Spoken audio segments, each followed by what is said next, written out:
말씀해 보시죠. 대학생들이 졸업해도 취직이 안 되고 양극화가 심해져서 살기는 갈수록 팍팍해지고 있죠. 만일에 지금처럼 무상복지를 들고 나와서 그것이 진실로 관철된다면 아마 대학생들은 그나마 일자리를 더 못 가지게 되고 더 양극화가 되고 드디어 국가는 망하는 길로 들었을 것입니다. 예를 들어 지금 스웨덴 말씀하셨는데요. 복지를 통해서 성장을 이루었다고요. 어느 나라가 그런 경우가 있나요? 복지를 통해서 대부분 나라가 망하는 길로 들었었죠. 그리스가 그렇고 포르투갈이 그렇습니다. 프랑스 최근에 등록금 2배 올렸죠. 올리는 이유가 있겠죠. 독일의 등록금 어떤 대학 시스템 다 바꾸는 거 아시죠?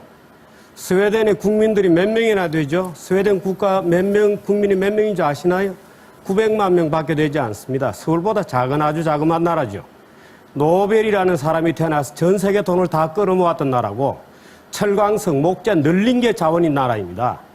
볼보, 최근에 스웨덴 볼보, 스웨덴 최대의 자동차죠. 작년에 드디어는 견디지 못해서 중국에 팔았습니다. 자, 잘 나가고 있나요? 어떤 복지를 얘기하면서 국민들에게 기만을 하실 겁니까? 예를 들어서 무상복지, 보편적 복지라는 말은 다른 말로 얘기하면 무차별 공짜죠. 집도 공짜로 주시죠, 앞으로. 주택도 공짜로 주시죠. 지급도 공짜로 주고 월급도 공짜로 주시죠. 아니면 아예 아내나 남편도 국가에서 공짜로 주는 게 어떨까요? 공짜, 무상의료, 무상복지 많이 듣던 말입니다. 지금 국민연금 병원 얘기를 하시는데요. 우리나라 의료 시스템은 이미 충분히 보편적 복지가 달성이 되어 있는 거 아시죠? 마치 지금은 의료가 전혀 안 돼 있고 새롭게 우리가 의료에 대해서 보편적 복지를 하자고 주장하시는 것 같이 주장하시면 거짓말인 거 아시죠? 건강보험 작년에 1조 3천억 원 적자난 거 아시죠? 아시면서 왜 자꾸 엉뚱한 얘기를 하십니까? 공짜가 있는 것처럼 얘기하는 것은 모든 공짜는 다 거짓말에 기초해 있습니다. 예를 들어 지금 저는 한나라당을 옹호할 생각이 전혀 없습니다. 왜? 최근에 복지론정은 한나라당이 시작했죠. 박근혜 대표까지 복지론을 들고 나왔죠. 그러니까 민주당이 다급해졌습니다. 오케이. 말이 되건 안 되건 일단 저지르고 보자. 다 공짜로 해준다고 약속하자. 무상의료, 무상교육 좋습니다. 결국엔 어떻게 될까요? 무상의료, 무상교육 가장 잘 되어 있는 나라는 북한이죠. 인정하시죠? 가장 잘 되어 있는 나라가 북한인 거 인정하실 겁니다. 결국 그렇게 가는 것이죠. 어느 나라가 복지제도 가지고 성장을 이뤄낸 나라가 있나요? 그렇지 않습니다. 인생은 고단한 것이죠. 인생은 고단한 것을 인정을 하는 선에서 국민들을 설득하고 경제를 살려야지 고단한 인생에 뭔가 천국 같은 게 있을 거라고 얘기하는 것은 다 정치적 뇌물이거나 사회적인 뇌물이죠. 옛날에 이승만 대통령 시절 초기에 우리나라 해방되고 얼마 되지 않은 시절에 선거할 때마다 고무신 나눠줬죠. 그 당시 국민들은 너무 가난했기 때문에 고무신 한쪽에도 표를 찍어줬습니다. 지금 한나라당과 민주당이 경쟁적으로 이제 공짜로 다 해주겠다 라고 해서 국민들에게 뇌물을 먹이는 것이죠. 어떻게 그것을 두고 볼 수 있나요? 그러니까 지금 여기 왔어요. 잘 할 수 있도록 지금 여기 와서 한나라당과 민주당이 초록이 동색이요 55, 100보인 것을 가지고 우리가 싸우는 거 전혀 보고 싶지 않아요. 한나라당도 친서민이다 뭐다 해서 지금 엄청난 정치적 뇌물을 먹이고 있지 않아요? 햇살론 같은 것이 마치 저소득층을 덮는 것 같지만 저건 미국 서프라임 꼴 나게 돼 있는 것이거든요. 말하자면 3년 후, 4년 후에 너희들이 신용불량자가 되든 말든 일단 인기 영합 정책으로 가고 있는 겁니다. 그래서 여기 오셔가지고 한나라당보다 우리가 낫다든지 민주당보다 우리가 낫다든지 하고 싸우면 정말 웃기는 이 얘기고요. 예를 들어서 지금 얘기하신 스웨덴 복지 모델을 얘기하시는데요. 지금 얘기하시는 스웨덴 복지 모델은 20년 전입니다. 최근에 스웨덴 감세 엄청나게 하고 있는 거 아시죠? 개인 소득세 72%에서 50%까지 다 내렸고요. 법인 소득세 50%에서 30%까지 내린 거 다 아시죠? 청년 실업률 25%라는 거 아시죠? 우리나라보다 청년 실업률이 3배 이상 된다는 건 왜 얘기 안 하시죠? 그 나라가 마치 복지로 잘 먹고 잘 사는 것처럼 얘기하면서 대학교 졸업해봤자 청년 실업률 취직이 안 돼요. 스웨덴 대학교 51개, 50몇 개 있는데요. 실업자 공원이라고 부릅니다. 졸업하면 저 일자리가 없기 때문에. 왜 그런 건 같이 얘기 안 하시죠? 스웨덴 복지 모델 거기에 천국이 있나요? 천국 존재하지 않습니다. 스웨덴 복지 모델로 가는 게 아니고 여기서 자칫 잘못하면 지금 이명박 정부 들어서 국가 부채가 노무현 당시보다 22%나 늘었습니다. 노무현 당시에는 국가부채가 연율 7.3% 속도로 늘었는데요. 이명박 정부 들어와서 국가부채가 10% 이상 지금 매년 늘어나고 있습니다. 그래서 이명박 정부도 전혀 잘한 게 없는데 예를 들어서 지금 상태로 가면요. 여기 지금 방청객에 앉아있는 분들 대개 20대가 많으시죠. 20대는요. 나중에 일자리 없습니다. 이런 식으로 가면. 이런 식으로 복지 퍼보면 전부 뭡니까? 그 결국에는 채무라 할 거 아니에요? 국가 빚질 거 아닙니까? 이 국가분 누가 갚습니까? 여기 앉아 계신 분들 다 갚아야죠. 도대체가 양심이 있으면 그런 얘기 하시면 안 됩니다. 젊은 사람들한테 거짓말하고 조금 일반 보통 국민들에게 마치 모든 것이 다 될 것처럼 거짓말하고 나중에 이 젊은 애들이 어떻게 빚 갚습니까? 지금 국가부채도 빚을 갚을 수 있다 없다 말이 많은데 나중에 국가부채 지금 이 상태로 지금 민주당이 주장하는 무상복지 또는 한나라당이 국가빚이 지금 엄청나게 늘리고 있거든요. 왜? 민주당이 그거 치고 나올까봐. 한나라당 할 만큼 깠어요. 그럼 민주당은 이제 더 할 게 없으니까 이제 다 공짜로 해주겠다고 나선 겁니다. 이런 식으로 가면요. 지금 민주당의 무상복지가 아니고 한나라당의 복지만 하더라도 2050년도 그러니까 지금 여기 앉아있는 20대가 앞으로 예를 들어서 50대가 되어서 가장 왕성하게 경제생활을 하던 시점에는 조세 부담률이 50%나 돼요. 지금 조세 부담률이 20%입니다.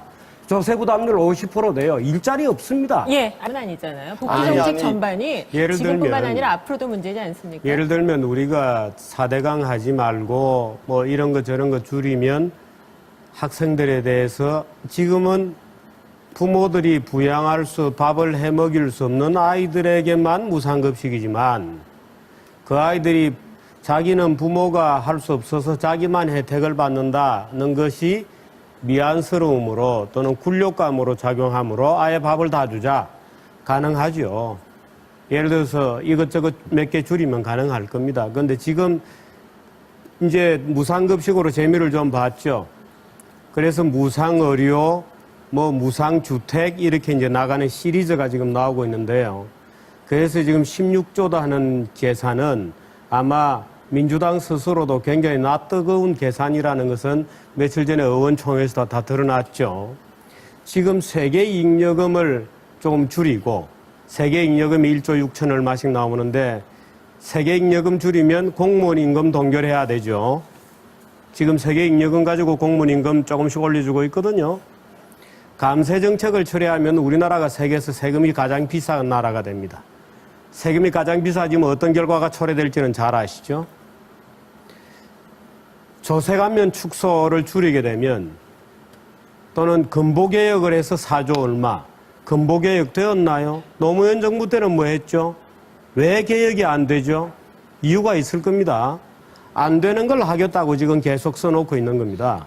그래서 민주당의 경제에 대해서 좀 아는 어떤 분의 얘기는 간단한 방법이 있다. 부가세율이 지금 10%인데 가능한 유일한 방법은 지금 세금을 이런 무상의료 시리즈를 다 하려 그러면 필요한 재원이 엄청나게 될 텐데 간단한 유일한 간단하면서도 그 하나밖에 할 수 없는 다른 건 실질적으로 손댈 수 없습니다. 유일한 방법은 부가세율을 10%에서 20%로 늘리는 것이다. 좋습니다. 오케이. 우리 부가세를 10% 내던 걸 20%를 냅시다. 어떤 결과가 올까요? 배추값이 얼마나 될까요? 우리가 먹는 식어료가 얼마나 될까요? 우리가 사 입는 옷값은 어떻게 될까요? 부가세 지금 10% 내는 것만으로도 자영업자들이 죽겠다고 아우성이잖아요. 모든 자영업자들 지난 1년 동안에 50만 명이 실업자가 되었습니다. 자영업하는 분들이 10% 세금을 내는데도 20% 세금을 내보십시오. 어떻게 되겠어요? 그래서 안 된다는 겁니다, 이게. 누가 이타심이 없어서, 누가 가난한 자에 대한 배려심이 없어서, 누가 학생들이 다 똑같이 먹자. 가난한 아이만 무상해주지 말고, 가난한 아이 무상해주면 편하니까 다 같이 먹이자. 누가 그 말이 나빠서 싫어하는 게 아니죠. 예를 들어서 세금, 결국 이 세금 거두려면 부가세 10%를 20%로 높여야 됩니다. 그래서 유럽 국가들이 복지국가 한답시고 세금 다 높여서 부가세율 20%, 25% 됐죠. 그 결과가 지금 국가 부도나고 엉망진창이 되어 있는 겁니다. 부가세율 25%, 실업률 25%입니다. 우리나라 지금 실업률 뭐 여러 가지 통계는 문제는 많지만 그 나라 3분의 1밖에 안 돼요. 청년 실업률 그 나라 다 우리나라 2배 이상이죠. 결국에는 부가세밖에 손댈 게 없는 겁니다. 기술적으로. 예를 들어서 이런저런 세금들 줄이고 부유세 만들어진다고 생각하세요? 부유세 만들어 지본들, 부유세가 얼마나 많은 세금을 더 거둘 거라고 생각하십니까? 상속세를 대폭으로 올리자. 오케이. 그건 소수의 부자들이니까. 상속세 올려서 세수가 단 1%라도 늘어난다고 생각하십니까? 부자들이 그렇게 간단하지 않습니다. 모든 세계에서 상속세를 제 아무리 높여도 전체 세수의 1%밖에 더 못 걷습니다. 다 이유가 있습니다. 세금이라는 게 그렇게 쉽게 걷어지지 않고 돈 많은 자영업자들, 변호사들, 회계사들 돈 더 걷으면 될 거 아니냐. 저도 늘 그렇게 주장을 하죠. 근데 예를 들어서 세계사 회계사 세금 더 걷으려면 돈 얼마나 드는지 아세요? 그 사람들로부터 1,000만 원 세금 더 걷으려면 그 사람들 재산 조사 다 해야 되죠. 들어가는 돈이 900만 원입니다. 예. 그래서 안 되는 겁니다, 이게. 지적하신 문제에 대한 반론을 좀 해주시죠. 답이 없죠. 왜 안 답이 되는, 있을 수 없습니다. 그게 안 되니까 안 왜 되는 안 거죠. 되는 저는 건지. 저런 패러다임에서는 이 아니, 그러니까 재원을 패러다임 바꾸자는 거 도저히 아니에요. 세금 풀 덜어자. 수가 없어요. 아니, 네? 답이 없죠. 도저히 풀 수가 없다고요? 저런 패러다임, 토건족의 그런 패러다임. 아니, 내가 무슨 토건적 개발 중심의 패러다임이에요. 패러다임. 기존에 우리나라가 가지고 있던 이런 국가 정책의 패러다임에서는 이런 제도를 도저히 마련할 수가 지금 없죠. 그러면은 어떻게 저게 정균혜님이 가능하겠습니까? 말씀하신 것이 토건족의 패러다임이기 저희 때문에 그렇게 설명이 보고- 안 아니, 이게 된다고 무슨 패러다임의 토건적인 전환, 패러다임이에요. 패러다임의 예를 들어 지금 변화가 4대강 필요하다고 얘기하시는데요. 보고 있습니다. 4대강 사업은 한 번 하면 끝나는 겁니다. 또 저는 4대강에 대해서 전문적인 지식이 전혀 없지만 4대강 사업이 장차 어떤 결과를 가져올지는 두고 봐야 되겠죠. 4대강 사업 연변에 좋은 아마 저는 기대컨대는 서울에서 부산까지 자전거 타고 가고 예를 들어서 그 천변에 많은 좋은 문화적 시설들이 들어서기 때문에 장차 상당한 효과도 있을 것이라고 기대를 지금 하죠. 4대강 이야기하는 거 아니지 않습니까? 그러니까요. 그러니까 그러나 예를 들어 4대강 예산은 한 번 쓰면 그만이죠. 그거 오케이 안 해도 좋다고 결정할 수 있어요. 국민적으로 그거 안 해도 좋다. 그 돈 가지고 써봤자 한 1년 닦아 쓰면 그만이죠. 그 다음에 또 4대강 예산이 어디서 나올 거 있어요. 결국에는 이런 예산 줄여야 됩니다. 어떤 예산 줄이느냐면요. 국가연구개발 프로젝트 줄여야 되죠. 통일 비용 전혀 축적하지 못합니다. 국가과학기술개발 예산 줄여야 되죠. 앞으로 우리가 먹고 살 수 있는 먹거리를 위해서 장차 여기에 앉아있는 젊은 세대들이 무슨 산업을 해서 먹고 살 것인지에 대한 다양한 사업들 다 줄여야 됩니다. 결국에는 그냥 우리가 이때까지 벌어먹고 이때까지 축적해놓은 것 오늘 우리 빚잔치 하고 끝내자 하는 논리밖에 안 되죠. 장래를 위해서 우리가 무엇을 먹고 살 것인가, 국가가 장기적으로 영속 가능하기 위해서 우리가 무엇을 해야 될 것인지에 대한 투자 우선순위들을 줄이는 외에는 방법이 알겠습니다. 없죠. 이제 세금이 이상희님 반론 없습니다. 듣고 계속하시죠. 이거 네. 저 토론 굉장히 편파적으로 지금 시간 배정을 하고 있어서 지금 굉장히 지금 제가 당황스러운데요. 지금 우리 정규재님 말씀하신 거에 대해서 저는 뭐 하나 제가 동의하는 게 없습니다. 사실관계부터 하나하나 다 틀리고요. 이거 뭐 그러니까요. 중간에 제가 예. 아니 보십시오. 어떤 지금 사실이 지금까지 정확히 틀립니까? 말씀하셨으니까 제가 좀 주장은 들어보세요. 틀릴지 몰라도 아니, 사실관계도 사실관계도 다 틀리게 틀리죠. 얘기한 게 없습니다. 지금 보십시오. 들어보십시오. 지금 기본적으로 우리가 국가의 미래를 지금 다 같이 고민하는 거 아니겠습니까? 우리가 앞으로 성장을 하면서 동시에 온 국민이 행복하게 살 수 있도록 하는 패러다임을 짜가는 것이 어떤 것이 좋으냐.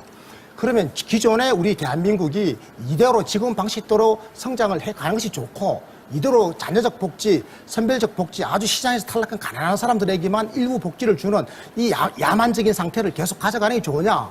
아니면 이것을 바꾸자. 그래서 기본적으로 성장과 복지를 한꺼번에 패키지로 같이 가져가는 선진국형의 그 국가 발전 모델로 가져갈 거냐. 다시 말해서 신자유주의 양극화 성장 모델로 계속 갈 거냐, 아니면 우리가 복지국가로 이제는 우리도 가기 위해서 최선을 다해서 중지를 모아볼 거냐. 저는 지금 그 패러다임의 문제가 제기되고 있는 것이기 때문에 지금 우리 한국 사회에서 벌어지고 있는 보편적 복지 논쟁, 보편적 복지 국가 논쟁은 굉장히 유익한 거고 국민들 입장에서는 무조건 도움이 되는 거다, 이렇게 봅니다. 과거에 여야간에 사실은 제 틀린 거 얘기를 좀 얘기하세요. 들어보세요. 지금 이야기 하잖아요. 주장이 다른 것을 아니, 사실이 제게도 다르게 충분하게 얘기한다고 이야기할 시간 얘기하시면 주시고 어떡해요? 그다음에 이제 제가 아니 사실이 다르다고 얘기하셨죠. 사실관계 다른 어떤 거 사실이 얘기할게요. 달랐는지 얘기하세요. 지금 저 이야기를 하는데 이야기를 중간에 아니, 주장이 주장을 보세요. 하잖아요. 예, 두 보세요. 분 잠시만요. 그리스- 예. 주장이 다른 것은 시간 제가 아까 인정을 하지만 말씀하실 때 사실이 시간을 달랐다고 편파적으로 얘기하면서 배정한다고 하셨는데 시간 편파적으로 배정하는 거 전혀 네, 네, 없고요. 좋습니다. 지금 토론하실 때 네. 이쪽이 잘못됐다고 하셨으면 네, 그렇습니다. 잘못된 그래서 것에 대해서 사실관계가 적시해서 말씀해 그리스나 주세요. 남유럽이 망한 게 복지 때문에 망했다고 그랬고요. 그렇습니다.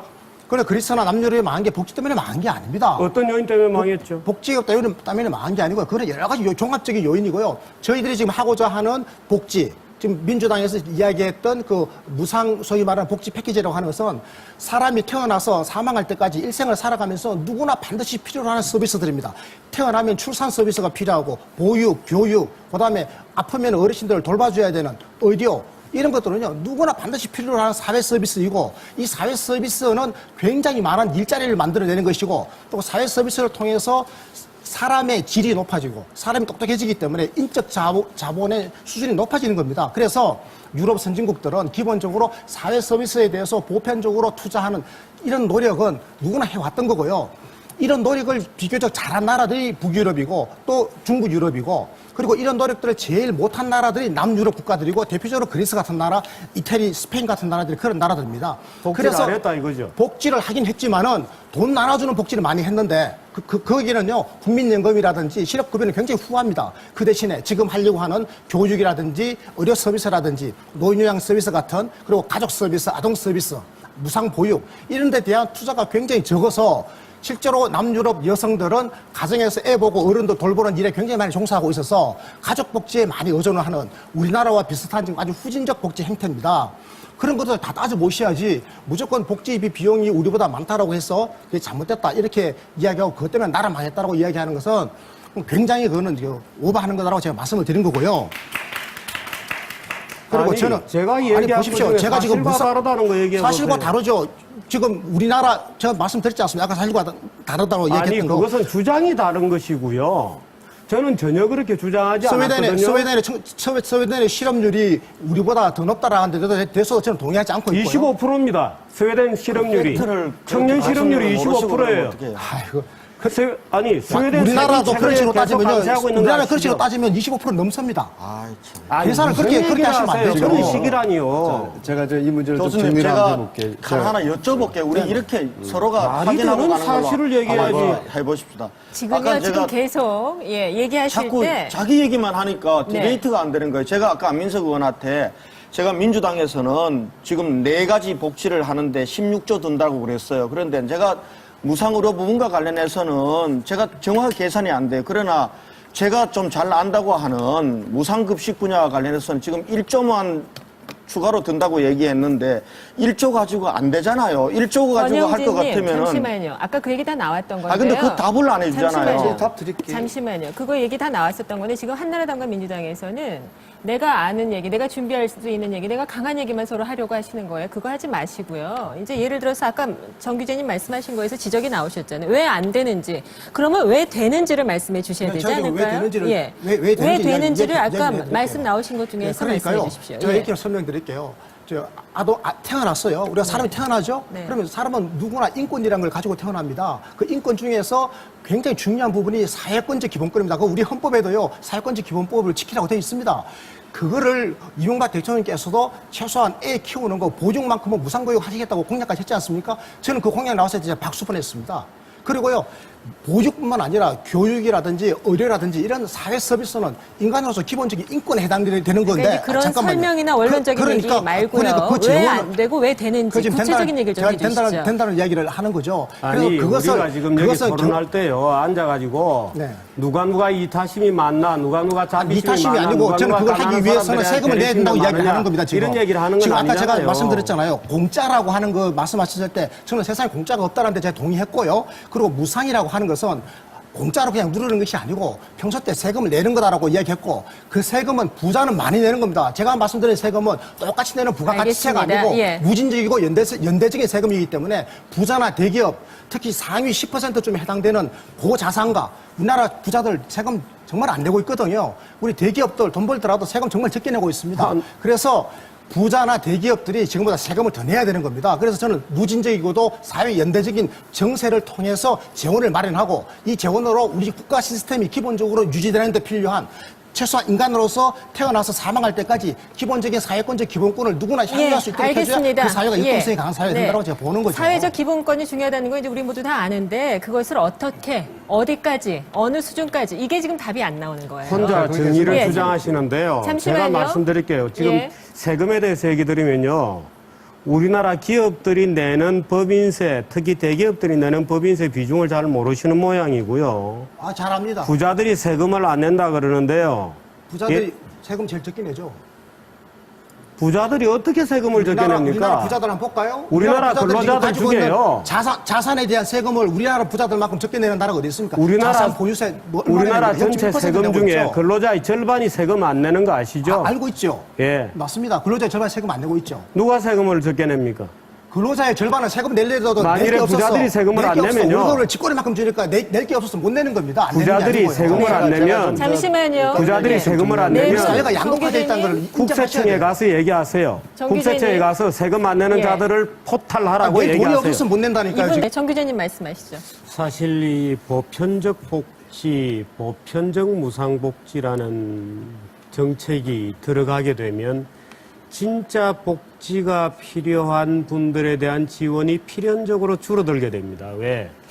중산층들까지 나도 공짜로 해달라고 달려들게 되면 진짜 복지가 필요한 분들에 대한 복지가 줄어들게 되죠.